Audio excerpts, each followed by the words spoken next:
오늘 본문의 말씀에는 두 종류의 사람이 나옵니다. 당황하는 자와 기뻐하는 자죠. 자기가 구원받은 줄 알았다가 그날 우리 주님께서 난 넌 모른다라고 해서 매우 당혹해하는 그 당황하는 자가 있다고 하는 것입니다. 반면에 본문에 명확하게 드러나진 않지만 기뻐하는 자가 있죠. 주님께서 내가 널 잘 안다, 그렇게 기뻐하는 자가 있습니다. 두 사람이 있습니다. 이 당황하는 자를 우리 주님께서는 주여 주여 하는 자라고 말씀합니다. 그리고 기뻐하는 자를 내 아버지의 뜻대로 행하는 자라고 말씀하는 것입니다. 주여 주여 하는 자가 왜 이렇게 당황하게 되죠? 주여 주여 우리가 하지 않습니까? 그것은 자기 기만 때문에 그렇습니다. 자기는 주님의 자녀라고 철석같이 믿고 있었는데 스스로 속은 거예요. 알고 보니 주님의 자녀가 아니었다고 하는 것입니다. 오늘 이 본문에 좁은 문 좁은 길을 가라라고 말씀하신 다음에 우리 주님께서 좁은 문 앞에 거짓 선지자가 있다고 지난 주에 말씀드렸습니다. 그래서 좁은 문 좁은 길을 가지 못하도록, 그래서 거짓 선지자가 이렇게 기만하는 거죠. 그러나 거짓 선지자의 기만뿐만 아니라 가장 어떻게 보면 어렵고 미묘한 것이 자기가 자기를 속이는 것입니다. 오늘 이 말씀은 신약 성경, 아니 성경 전체에서 가장 우리를 괴롭게 하는 말씀입니다. 거짓 선지자에게 속을 수도 있지만 자기 자신에게 속을 수도 있습니다. 왜 자기 자신에게 속았을까요? 주여 주여 했지만 당혹스러움을 경험했던 사람들은 어떤 사람일까요? 바로 거짓된 증거에 의지하는 사람입니다. 거짓된 증거를 의지하는 사람이죠. 이 사람들은 평안을 누리고 있습니다. 나는 구원받았고 하나님의 자녀고 나는 천국 갈 거고 구원은 따놓은 당상이라고 생각합니다. 그들의 마음은 평안합니다. 그러나 그들은 거짓 평안을 누리는 사람이라고 본문은 이야기하고 있습니다. 그들은 어떤 거짓된 증거를 의지할까요? 그 거짓된 증거는 무엇이겠습니까?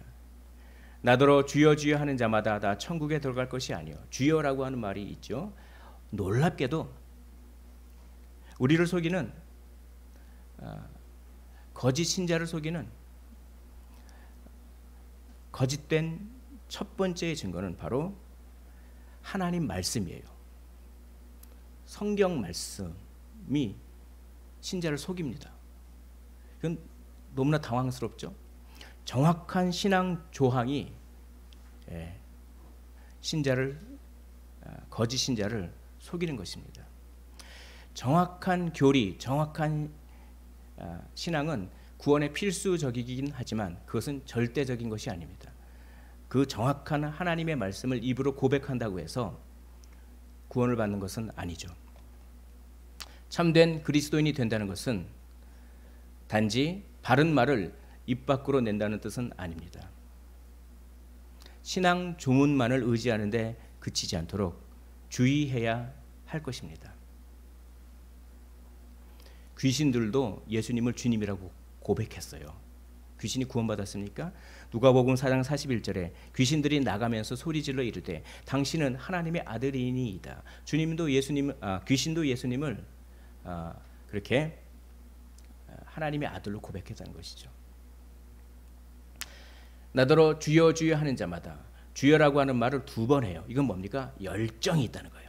주여 한 번만 하는 게 아니라 주여 주여라고 주여를 2번 했다라고 하는 말 속에는 열정이 숨어 있습니다.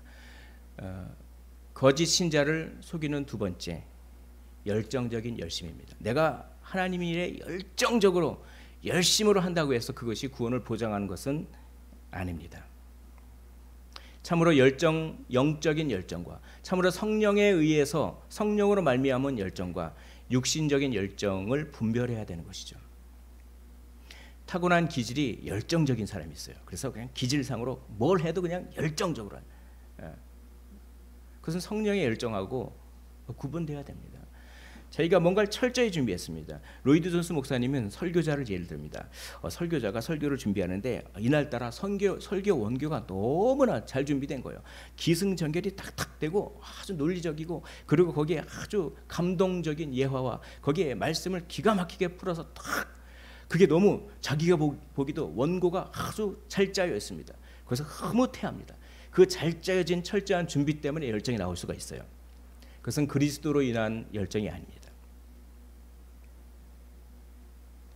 자기 영광 때문에 열정적인 열심을 보일 수가 있는 것이죠. 이런 것과 성령에 의한 열정을 구분해라 라고 오늘 주님이 말씀하는 것입니다. 그날에 당황스러워합니다. 난 넌 모른다 그러니까 아니 저를 모르시다니요. 주의 이름으로 제가 선지자 노릇하지 않았습니까? 주의 이름으로 귀신을 쫓아내지 않았습니까? 주의 이름으로 많은 기적 권능을 행하지 않았습니까? 제가 주님의 이름으로 예수 이름으로 선포하면 귀신이 나가고 제가 예수 이름으로 손을 얹고 기도하면 암병이 났는데 어떻게 저를 모른다니요. 당황스러워서 그렇게 합니다. 종교적인 행위가 우리를 구원해 주는 건 아니죠. 선지자 노릇한다라고 하는 것은 쉽게 말하면 영적인 메시지를 선포한다. 즉 설교한다 이런 말이에요.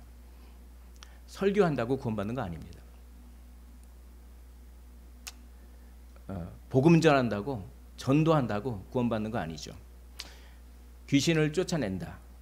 이거는 오늘날로 말하면 그 당시에 귀신을 쫓는 것과 병 고침이 연결되어 있어요.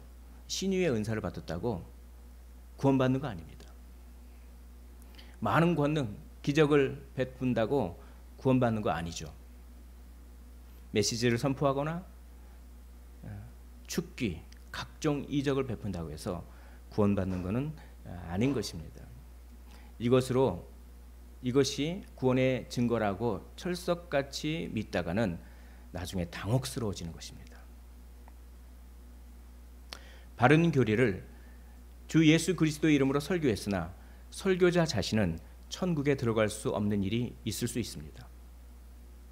여보시오, 예수 믿으시오, 예수 믿으시오라고 하면서 전도했으나 전도자가 천국에 들어갈 수 없는 일이 있을 수 있습니다. 발람은 바른 메시지를 전했으나 사꾼 선지자로 버림받은 자라는 평가를 베드로가 내리고 있습니다. 발람은 이제 민수기에 나오는 거짓 선지자인데 모압 왕이 이스라엘을 아주 두려워했어요. 그래서 이스라엘에게 이 발람 선지자에게 이스라엘을 저주하라고 발람 선지자에게 돈을 막 줬어요. 그 돈을 탁 받고 발람 선지자가 이스라엘을 저주하려고 그러는데 하나님의 사자가 나타나서 그를 방해합니다. 그걸 그렇게 하지 못하게 해요. 오히려 축복을 하게 만들어요. 이스라엘을. 그래서 이스라엘을 축복합니다. 그러니까 바른 메시지를 전했죠. 그러나 발람은 거짓 선지자였어요. 나중에 모압 여인들과 이스라엘 사람들이 음행하는데 그런 아이디어를 제공해 준 사람이죠. 그러니까 바른 메시지를 전했지만 설교를 성경적으로 선포했지만 사꾼 선지자일 수가 있습니다. 어떤 이들은 투기와 분쟁으로, 어떤 이들은 착한 뜻으로 그리스도를 전파하나니, 빌립보서에 보면은 바울을 시기했던 사람들이 있어요. 그래서 그게 열정이 나온 거예요. 아니 너만 복음 전해? 나도 복음 전해. 나도 바울 너보다 더 많은 사람을 내가 교회로 이끌 거야 라고 하는 이 시기심으로 그냥 그리스도를 전파했어요. 그리스도를 전파하는 것은 좋습니다. 그러나 그들이 그리스도를 전파했다고 해서 구원받는 것은 아니죠. 전도 경쟁이 이렇게 붙을 수가 있어요. 그래서 구역별로 몇 명 데리고 왔는지 그래프가 올라가고 조심해야 됩니다. 전도는 마케팅이 아니에요. 전도는 마케팅이 아니라 우리의 삶이 흘러가도록 하는 거예요. 영향력을 끼치는 것입니다. 가룟 유다가 귀신 쫓아냈어요.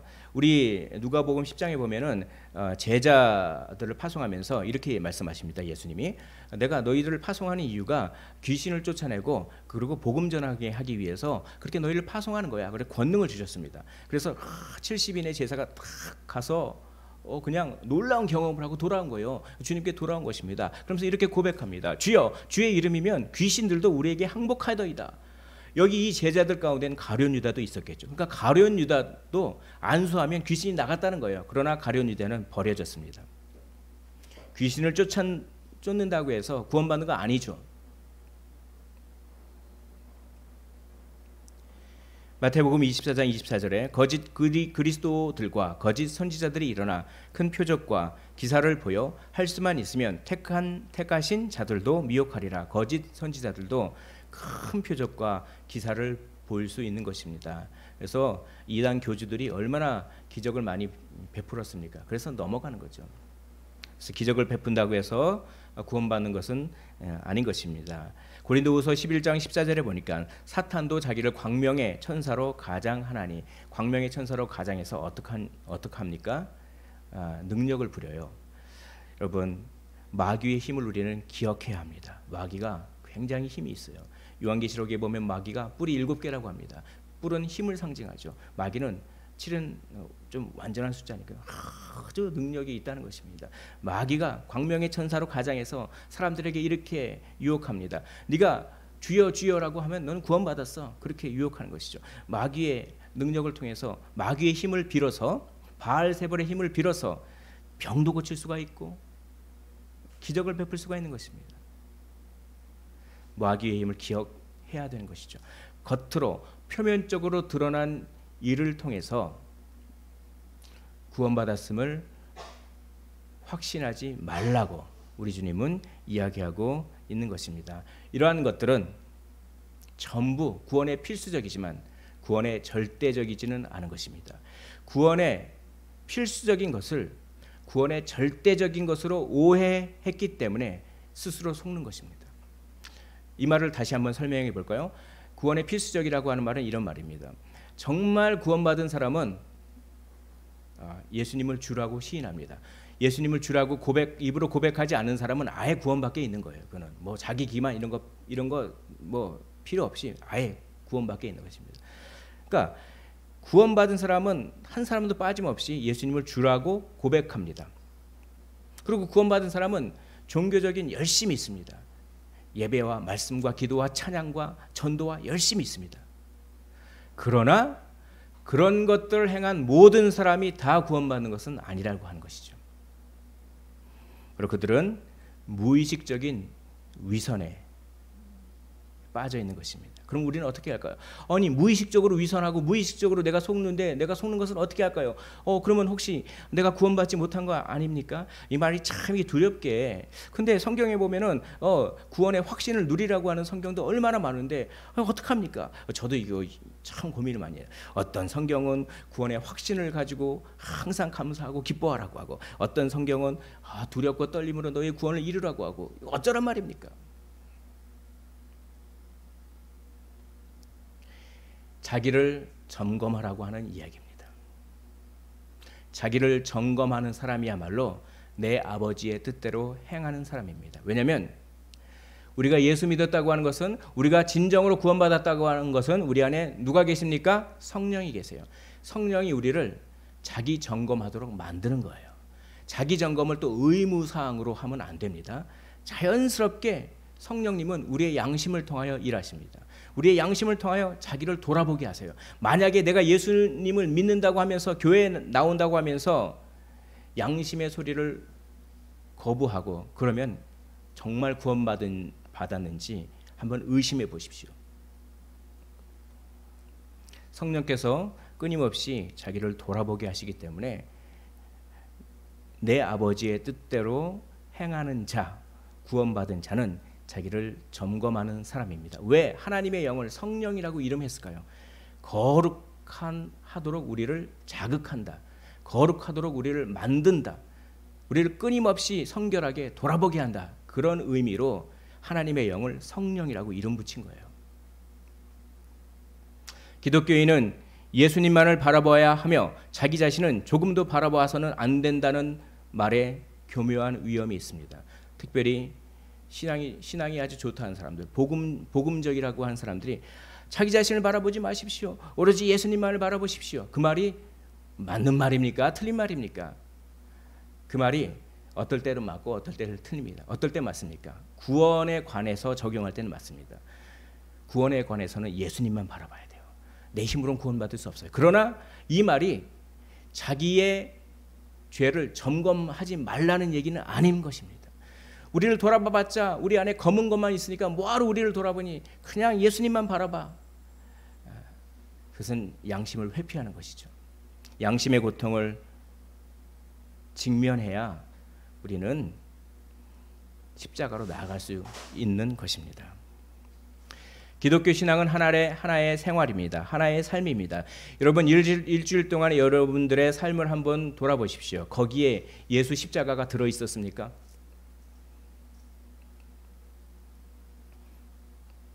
예수 십자가가 안 들어 있는 것 같아 애통하셨습니까? 이런 것들이 이제 자기 점검에 이제 해당하는 것이죠. 그래서 항상 우리는 완전할 수 없지만 항상 자기 자신에 대해서 질문하라고 하는 것입니다.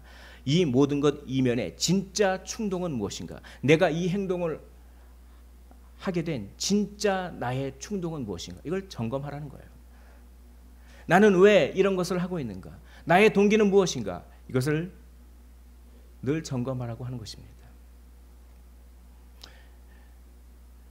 내 아버지의 뜻대로 행하는 자라야 들어가리니 라고 하는 것은 이렇게 자기 점검을 하는 사람인 것입니다. 우리가 이 말씀을 오해해서 뭔가 행동주의를 얘기하는 것으로 오해할 수가 있습니다. 뭔가를 믿음이 아니라 뭔가를 행동해야지 들어간다. 아닙니다. 행동주의를 의미하는 거 아니죠. 우리는 행함으로 들어가는 것이 아닙니다.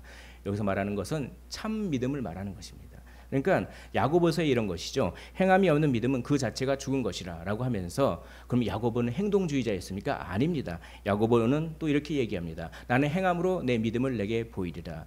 뭡니까? 야고보도 믿음을 얘기하고 있어요. 근데 바울은 행함이 아니라 믿음으로 구원받는다고 했죠. 왜냐하면 바울의 선교 상황이 그렇게 얘기할 수밖에 없도록 했습니다. 왜냐하면 바울이 선교하는 그 지역에는 할례를 받아야 된다, 음식법을 지켜야 된다, 뭐 그래야지 구원받는다고 하는 그런 것들이 많이 있으니까 그게 아니야. 그런 행함이 아니라 믿음으로 구원받아야 돼. 그렇게 얘기합니다. 그런데 야고보가 사역했던 곳에는 이런 사람들이 많았어요. 말로만 믿음을 고백하고 아무런 삶의 증거가 보이지 않았습니다. 그런 사람에게는 행함이 없는 믿음은 자체가 죽은 것이야. 이렇게 그렇게 어떤 선교적 상황 때문에 이런 것들이 나온 거지 바울이나 야고보나 다 동일합니다. 참 믿음을 가져라라고 하는 것이죠. 내 아버지의 뜻대로 행하는 자는 참 믿음을 가진 자인 것입니다. 우리 주님은 이렇게 말씀하십니다. 누가복음 16장 15절에 보면 너희는 사람 앞에서 스스로 옳다 하는 자들이나. 왜 우리는 스스로 옳다고 합니까? 우리는 은연중에 표면적으로 드러난 나의 업적, 표면적으로 드러난 나의 행함 때문에 은근히 스스로 옳다고 합니다. 정당성을, 구원받을 정당성을 거기에 찾죠. 내가 새벽 기도를 몇십 년 다녔는데, 내가 뭘 했는데, 내가 헌금을 얼마나 많이 했는데, 내가 얼마나 전도왕이었는데. 그러나 하나님은 우리 마음을 보시죠. 너희 마음을 하나님께서 아시나니. 사람은 외모를 보지만 하나님은 나 여호와는 중심을 보신다. 아버지의 뜻대로 행한다고 하는 것은 표면적으로 드러난 어떤 업적과도 같은 행함이 아닙니다. 오히려 그런 것들은 거짓 증거예요. 내가 귀신도 쫓아내고 그런 거 다 그런 겉으로 드러난 행함이잖아요. 진짜 아버지 뜻대로 행하는 것은 마음의 변화를 의미하는 것입니다. 그것은 인격으로 나타납니다. 오래 참는 것으로 나타납니다. 온유한 것으로 나타나는 것입니다. 무엇을 점검해야 될까요? 신앙주의, 소위 신앙주의라고 하는 빌리비즘, 피데즘이라고 합니다. 신앙주의를 점검하십시오. 그것은 뭐냐면 그리스도에 대해 일정한 조항을 인정하고 그것을 입으로 고백하면 자동적으로 구원받는다고 하는 거짓을 점검하라고 하는 것입니다. 여러분 로마서 10장 10절에 보면 사람이 마음으로 믿어 의에 이르고 입으로 시인하여 구원에 이르느니라. 이 말씀 맞죠? 근데 이 말씀을 오해해서 그래 입으로 시인하기만 하면 구원에 이른다. 나는 예수님을 입으로 시인했어. 나는 구원받았어. 그래서 나는 이제 아무렇게나 살아도 돼. 이런 이단에 빠지지 말라고 하는 것입니다. 요한복음 3장 16절 하나님이 세상을 이처럼 사랑하사 독생자를 주셨으니 나는 그걸 입으로 시인해. 구원받은 것이 아닙니다. 말씀에 의지하여서 구원받는다고 하는 것은 그런 뜻이 아닌 것입니다. 말씀에 의지한다고 하는 것은 말씀을 머리뿐만 아니라 가슴으로 절절한 회개를 동반한 믿음인 것입니다. 지적으로 동의해버리는, 지적인 동의로 만족해버리는 위험을 오늘 여러분 자기 자신에게 한번 적용해 보십시오. 존 메가더는 너무나도 무서운 말을 합니다. 존 메가더 목사님은 저는 선포합니다. 저희 교인 중에서 자기가 담임하는 교인들 데리고 교인 앞에서 이렇게 설교했다니까요. 저는 우리 교인 중에서 10%만 구원받을 것 같습니다. 물론 저는 그렇게까지 말씀해드리고 싶진 않지만 이 말씀을 무거운 것으로 생각하고 자기 점검을 정말 해야 되는 것이죠. 자기의 신뢰를 예수 그리스도에게 두지 않고 자기가 그 신앙을 주장하고 있다는 데 둡니다. 우리 신앙의 기초를 어떤 교리 조항을 반복하는데 어떤 말씀을 입으로 되뇌이는데 두기 시작하는 순간 우리는 무서운 자기 기만에 빠지는 것입니다. 그들은 말하기를, 그 거짓 선지자들은 말하기를 여러분의 양심에 귀를 기울이지 마십시오. 여러분이 믿는다고 말하기만 하면 충분합니다 라고 말하지만 그것으로는 충분하지 않습니다. 자기 활동을 보람으로 느끼는 삶의 위험성을 점검하십시오. 보람 때문에 열심히 했다는 것입니다. 보람 때문에, 내가 보람을 느끼는 것 때문에 전도하고 설교하고 보람을 느끼는 것 때문에 예배드리고, 보람은 좋은 것입니다. 그러나 그것이 궁극적인 동기가 되어서는 안 된다고 하는 것이죠. 오늘 내가 주의 이름으로 병도 고치고 그랬지 않습니까? 자기 보람으로 한 것이죠. 나는 모른다고 합니다. 보람을 위해서만 삶을 살다면 허무하게 됩니다. 보람을 위해서 신앙생활을 하면은 허무하게 돼요. 그러니까 참 찬양 인도자가 찬양 인도를 멋스럽게 하고 아주 뭐 몇만 명이 모여서 손을 들고 그 사람들을 보면서 보람을 느끼는 거예요. 그런데 그 찬양 인도를 하고 나서 허무해집니다. 허무해져요. 그래서 그 허무함을 채우기 위하여 범죄를 저지른 그런 일이 있는 것이죠. 신앙생활이 보람을 위해서, 보람도 중요한 거지만 보람을 위해서 하는 것은 아닌 것이죠. 이제 그런 것들을 점검하라고 하는 것입니다. 우리도 이것은 우리의 신앙생활뿐만 아니라 우리의 일생을 보십시오. 우리가 우리의 일생을 열심히 하게끔 만들게 하는 어떤 자기가 뭔가를 성실하게끔 하게 하는 동기가 있지 않습니까? 그 중에 하나가 보람이에요. 그래서 사람들이 열심히 일하고 난 다음에 은퇴합니다. 은퇴하고 난 다음에 보니까 몇 년 안에 죽습니다. 보니까 일을 보람으로 생각했어. 그래서 그 보람거리가 없어지니까 건강하던 사람이 죽게 되는 그런 경우도 보게 되는 것이죠. 예수님, 하나님과의 관계, 하나님의 영광 그 자체가 목적이 되어야 되는 것입니다. 우리 안 믿는 사람도 그래요. 그래서 보람을 추구하느라고 지나치게 바쁜 것을 통해 자기 기만에 빠질 수가 있습니다. 내가 보람을 느끼기 위해서 신앙생활을 열심히 한다. 내가 보람을 느끼기 위해서 사회생활을 열심히 한다.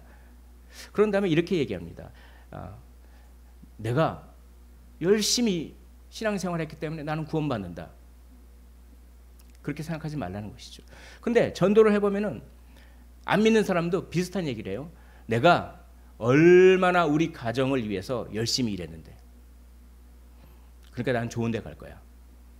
내가 얼마나 성실하게 정말 그 사회생활을 하느라고 새벽부터 나가가지고 자식 먹여 살리느라고, 그리고 그냥 자식들 배 고프게 안 하고 그 학비 없어서 그렇게 고민하지 않게 만들기라고 가정을 꾸리기 위해서 내가 그렇게 모욕을 참아가면서 뼈 빠지게 내가 성실하게 30년을 일했는데 내가 죽어서 좋은 데 안 가겠어?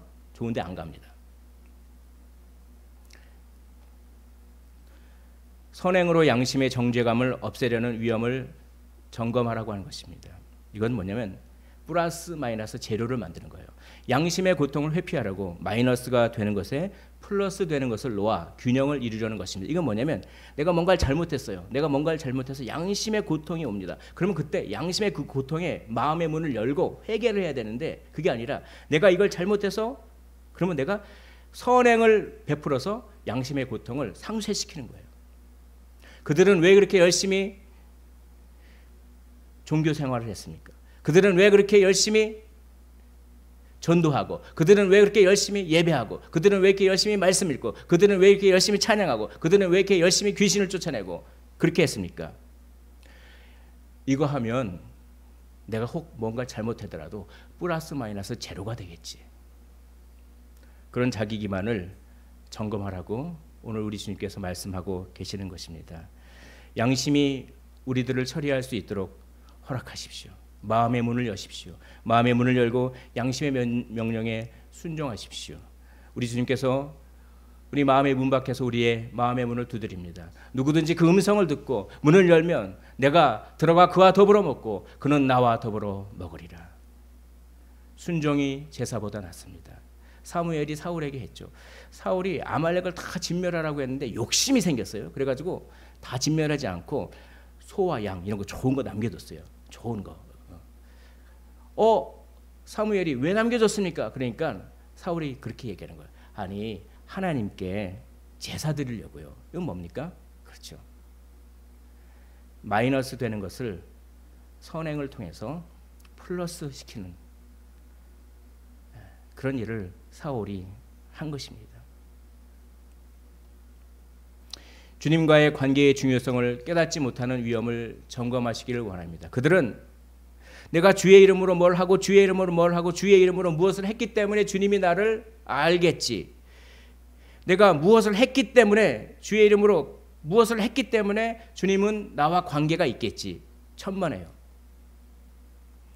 그런 것 때문에 정작 중요한 것을 우선순위를 놓쳐버렸습니다. 왜 이런 말 있죠? 무엇이 중요한디, 무엇이 중요한데 이런 얘기 있잖아요. 중요한 것을 우리가 먼저 챙겨야 되는데 중요한 것은 하나님과의 관계인데 하나님과의 관계보다도 겉으로 드러나는 어떤 표면적인 일을 더 중요시하고 그 일에 의지해서 하나님과의 관계가 있다고 생각하니까 안 되는 것입니다. 내가 너희를 도무지 알지 못하니 불법을 행하는 자들아. 주의 이름으로 병 고친 것이 불법이 되어버리는 거예요. 내게서 떠나가라 라고 이야기하고 있는 것입니다. 여러분, 중요한 것은 주님이 우리를 어떻게 생각하는 것입니다. 근데 참 희한하게도요. 우리가 뭔가 좋아하는 것을 하면 상대방도 좋아하는 줄 알아요. 그러니까 내가 뭔가를 좋아하면은 상대방도 그걸 좋아하는 줄 알고 그거를 선물로 줘요. 그 참 그렇죠. 기본적으로 자기중심적입니다. 상대방을 배려하자. 선물을 주더라도 그렇게 하죠. 상대방은 그 음식을 못 먹는데 내가 좋아해. 그래서 그걸 주면 상대도 좋아할 줄 알고 줍니다. 이런 것들은 어떤 그런 것들을 얘기하죠. 그러니까 이런 거예요. 내가 하나님을 위해서 내 나름대로 이걸 했으니까 하나님도 좋아하시겠지. 그게 아니란 거잖아요. 중요한 거는 주님이 우리를 어떻게 생각하는가인 것입니다. 여러분, 우리는 주님을 알고 있습니까? 여러분들 주님 아십니까? 주님이 어떤 분이라고 하는 것을 알고 계십니까? 이렇게 이제 본문이 질문합니다. 또 주님은 우리를 알고 계십니까? 여러분, 믿음은 무엇입니까? 믿음은 관계 의식이 생기는 거예요. 믿음은 나와 하나님과의 관계입니다. 믿음은 지적인 동의가 아닙니다. 지적인 동의가 가슴으로 내려와서 결국은 나와 하나님과는, 나와 예수님과는 뗄래야 뗄 수 없다고 하는 것이, 그런 마음이 우리 안에 깊게 새겨지는 것이 믿음이에요. 그래서 갈라디아서 2장 20절에 바울은 믿음을 이렇게 설명합니다. 내가 그리스도와 함께 십자가에 못 박혔나니 그런즉 이제는 내가 사는 것이 아니요 오직 내 안에 그리스도께서 사시는 것이라. 믿음은 그리스도와 연합이 믿음인 거지 어떠한 믿음의 내용을 그냥 알고 있다고 해서 믿음이 아닌 것입니다. 여러분, 그리스도와 함께 십자가에 못 박히셨습니까? 이걸 점검해 보라는 것입니다. 그리고 너무 쉽게 구원을 확신하지 마십시오.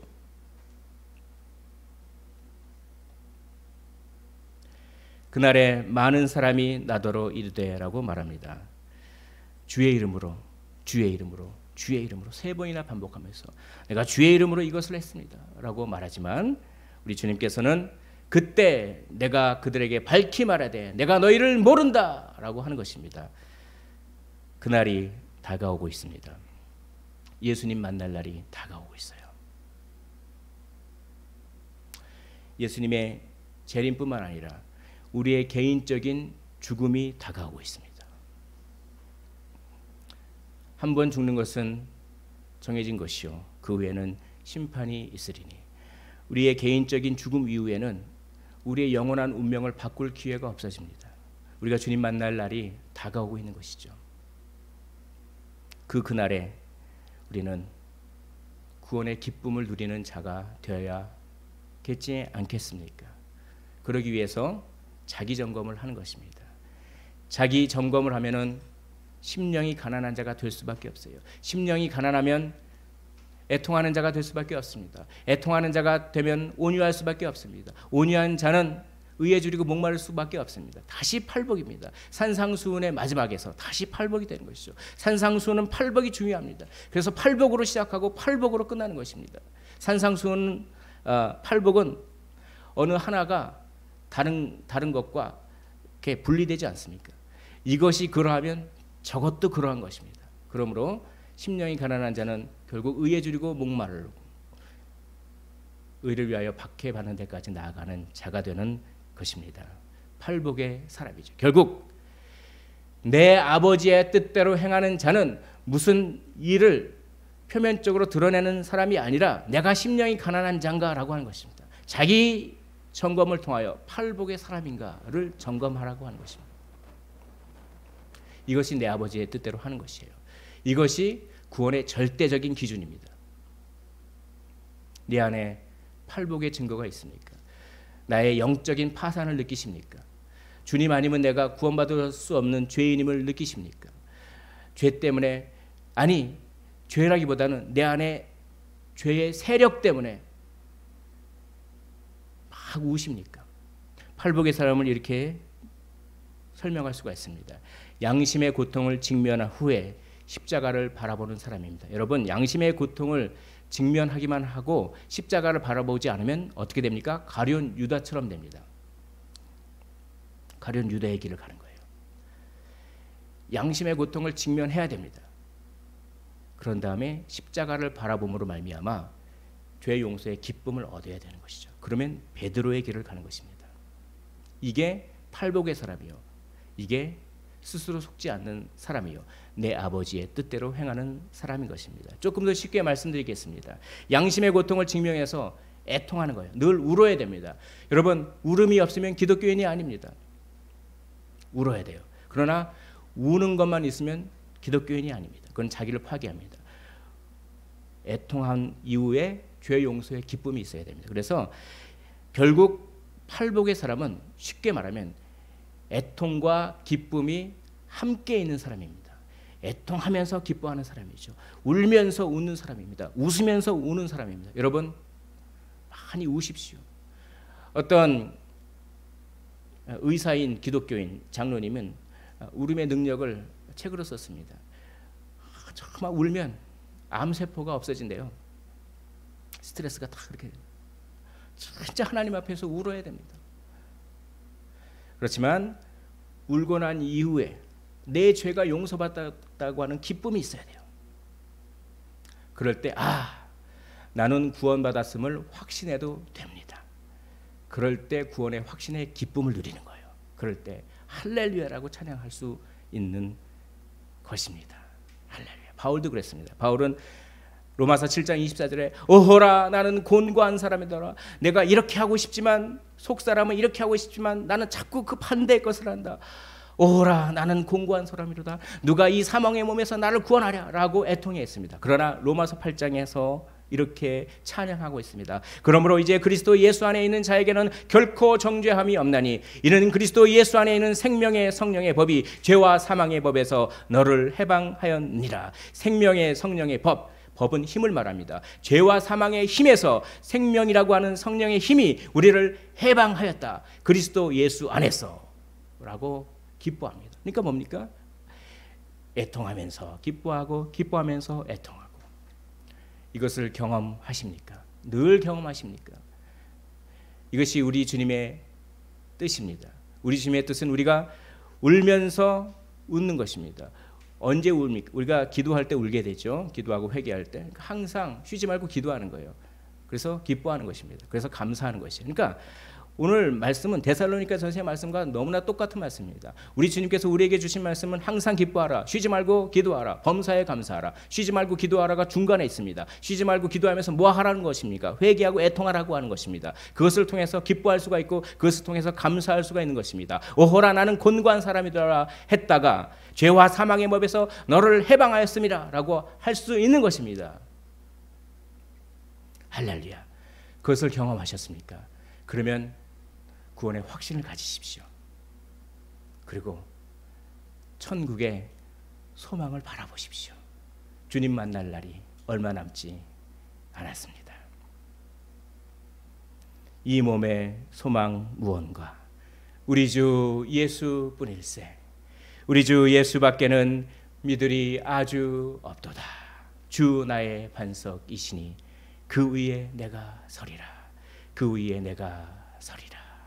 이렇게 자기를 점검하고 애통하지만 동시에 십자가를 바라봄으로 말미암아 기뻐하는 이런 팔복의 사람은 이런 찬양을 할 수 있는 사람입니다.